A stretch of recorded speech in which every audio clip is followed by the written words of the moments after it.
संस्कारांची अपेक्षा फक्त सुनेकडूनच. दादा, तू सरिताशी लग्न केले असतेस तर किती छान झाले असते. आपण सगळेच ऐश्वर्यात लोळलो असतो. उर्मिला तिच्या दादाला म्हणजेच देवेनला म्हणाली. कोण, तुझी ती मैत्रीण बुटबैंगन? देवेन आश्चर्यचकित होऊन म्हणाला, हो तीच ती. काय झाले, बुटकी तर बुटकी, पण एकुलती एक होती. सगळे तुलाच मिळाले असते. ही ती उर्मिला. अगं काय बोलतेस उर्मी? स्वार्थासाठी एखाद्याचा बळी का घ्यायचा? माझ्या स्वकर्तृत्वाने मी मिळवत आहे, ऐषाराम नाही. आम्ही सुख वस्तू आहोत. अगदी गरीब पण नाही, खाऊन पिऊन सुखी आहे मी ऐश्वर्याबरोबर. दोघेही कमवतो आहोत आणि मुख्य म्हणजे आनंदात आहोत. काय म्हणे ऐश्वर्या नाव सोनूबाई हाती कथलाचा वाळा. हो चालेल, पण सोकमईचा कथलाचा वाळा आहे. देवेन उतरला. केव्हापासून ऐश्वर्या दोघांमधले संभाषण ऐकत होती. उत्तर देणार होती, पण आईवडिलांचे संस्कार. प्रत्युत्तर नाही द्यायचं, शब्दानं शब्द वाढतो. मुख्य म्हणजे तसं तिचं रिकामं डोकेही नव्हते. तिला बरीच कामे होती. स्वयंपाक, मुलांचा अभ्यास आणि सासूसासऱ्यांची सेवा आणि ऑफिस. मोकळी थोडीच होती ती. खरंच या श्रीमंतीच्या हव्यासापायी ही उर्मीबाई माहेरी येऊन पडली. त्यांचं सोयरसूतक तिलाही नाही आणि तिच्या आईलाही नाही. सोन्यासारखा संसार, गरीब बिचारी सासूसासरे, नवरा पण सुस्वभावाचा, प्रेमविवाह म्हणे. मग मॅडमचा इगो दुखवला. घरातील सासूसासऱ्यांना नेहमीच डस्टबिन संबोधून अपमानित करत, रोज यानं त्या कारणाने भांडणे.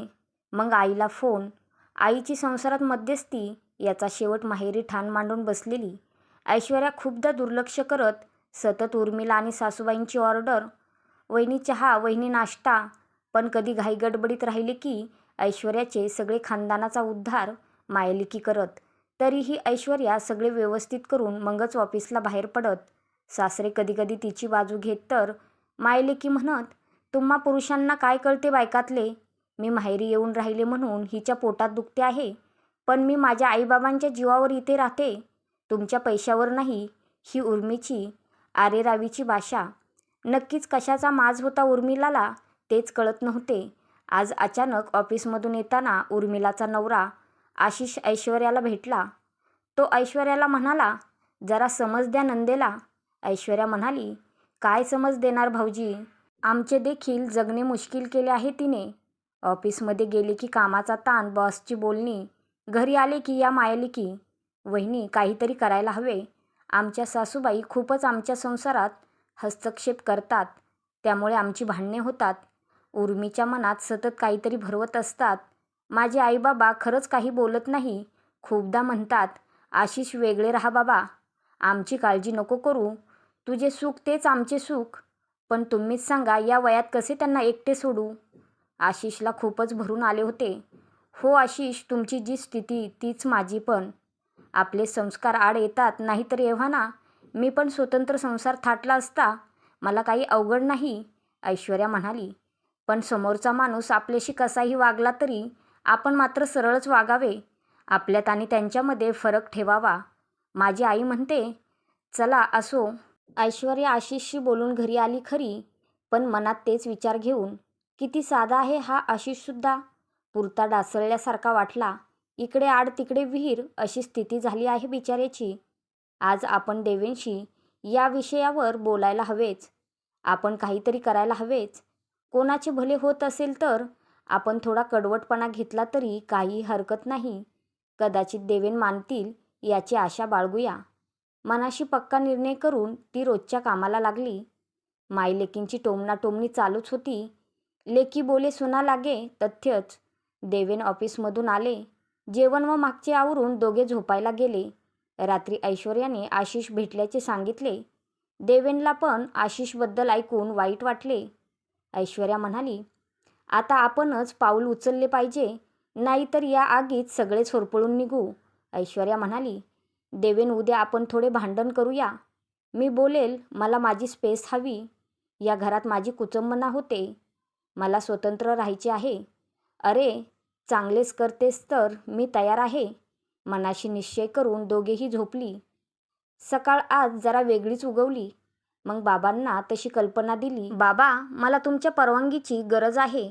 बाबांना हेच हवे होते. ते म्हणाले, यातून काही चांगले घडणार असेल तर माझी ना नाहीच. मी पाठीशी आहे. नेहमीप्रमाणे ऐश्वर्या बेडरूमच्या बाहेर आल्यावर उर्मी म्हणाली, अगं किती उशीर वहिनी, आम्ही केव्हाच उठलो. चहा दे बाई लवकर, मला ऑकला जायचे आहे. उर्मी, चहा मी करणार नाही. ज्याला जे हवं ते त्यांनी करून घ्यावे. मी मोलकरीण नाही. अगं काय बोलतेस, तिने फक्त चहा मागितला. आईला लेकीचा कनवळा आला. देवेन बघ रे बाबा, 2 दिवस झाले नणंद आली तरी हिला सहन होत नाही. 2 दिवस चांगले 6 महिने झाले. मला माझी स्पेस आहे. सतत तुमच्या पुढे पुढे करायचे, वर तुमचे टोमणे सहन करायचे. त्यामुळे ऑफिसमध्ये कामात चुका होतात. बॉसचा ओरडा, गदा येईल माझ्या नोकरीवर. मग एकटा कमवणारा आणि ऐश्वर्या एकावर एक शाब्दिक तोफेची सलामी दोघींना देत होती. वहिनी तोंड आवर, मी आईबाबांच्या घरात राहते, तुझ्या नाही. उर्मी म्हणाली, म्हणून सांगते तुला, तू तुझ्या आईबाबांच्या बरोबर राहा, त्यांना सांभाळ. मी देवेनला घेऊन वेगळे राहते. मलाही घरात डस्टबिन नको आहेत. इथे ऐश्वर्या, काय तू आम्हाला डस्टबिन म्हणतेस? आई ऐकतेस ना, बाबा कान देऊन ऐका. तुमची लाडकी सून कशी बोलते. उर्मी आगीत तेल ओतत होती. ऐकले आहे मी उर्मीला, आता देवेनला सांगतेच. बघ फारच लाडकी, समजूतदार समजतो बायकोला, मग कशी ताडताड बोलते. काय कोणाला सांगायचे ते सांगा, मी पण बोलणार आता, खूपच झाले. माझी पण काही स्पेस आहे की नाही? माझ्याही काही स्वातंत्र्याच्या अपेक्षा आहेत. कधीतरी मलाही वाटते कोणीतरी आयता चहा जेवण द्यावे.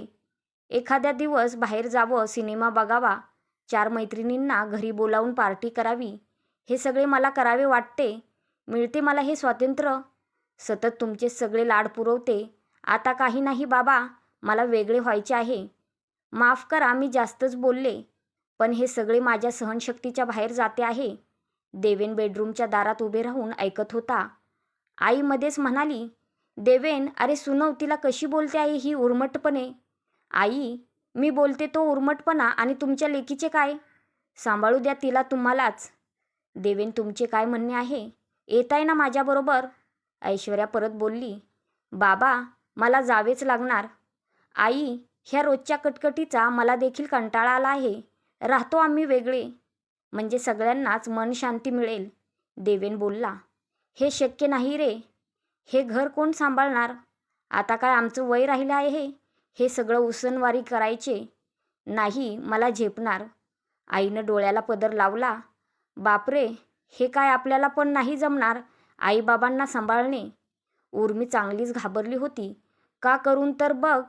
थोडं बाबा म्हणाले, राहू दे त्यांना वेगळे, घेऊया सगळेच अनुभव स्वातंत्र्याचा.